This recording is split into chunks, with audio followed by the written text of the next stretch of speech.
Hey, Dylan Fife with the Montgomery Independent over here at the Acadome. Trinity taking on Pleasant Grove. A loss, coach, but nonetheless, we're taking a look at the bright side of this. The last 3 years have been really great for Trinity Wildcats. And you can attest to this, the girls can attest to this, but throughout this fourth season, it's hard to go 4 in a row. And there was a lot of doubt for y'all, but y'all proved a lot of people wrong by making it the regionals. Just go into what the season really meant for y'all. Yeah.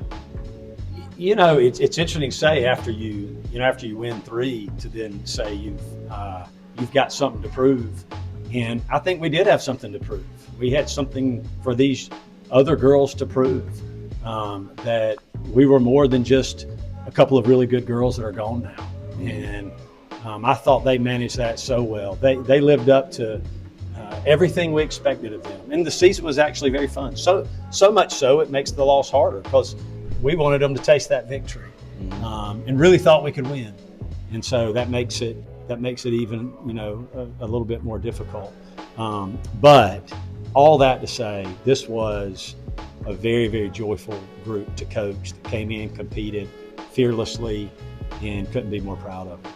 Well, for the postseason, this is the most loss that any of your girls have ever had, but what does it mean, and what's the one thing that you want to let them know about this one loss does not define the player that you are, right? What's the message that you are giving to these girls? Yeah, man, I would say the message that we're constantly trying to give is that you have value that's been given to you.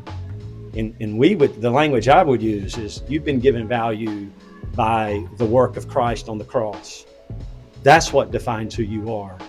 And we go out and express that value to the world. So we're not going to the court to get it. We're not looking at a scoreboard to get it. We're going out with it, and that's empowering. Now, do we forget it, and do they forget it? Sure. But we would even have said that about the other ones. Like, the last thing we would want to happen is for us to define ourselves based on some championships that we won in the past. Like, that's not who we are. We're a group of people who have been embraced by Christ, who He's given the privilege to do some fun things. And we hope we've honored Him in that, and that's the message. Whether you lose or not win, whether you lose or win, have we been honorable? And these girls have been honorable.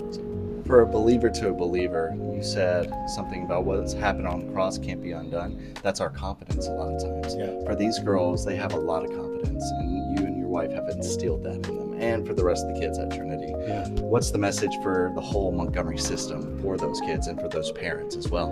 Yeah. Look, we've won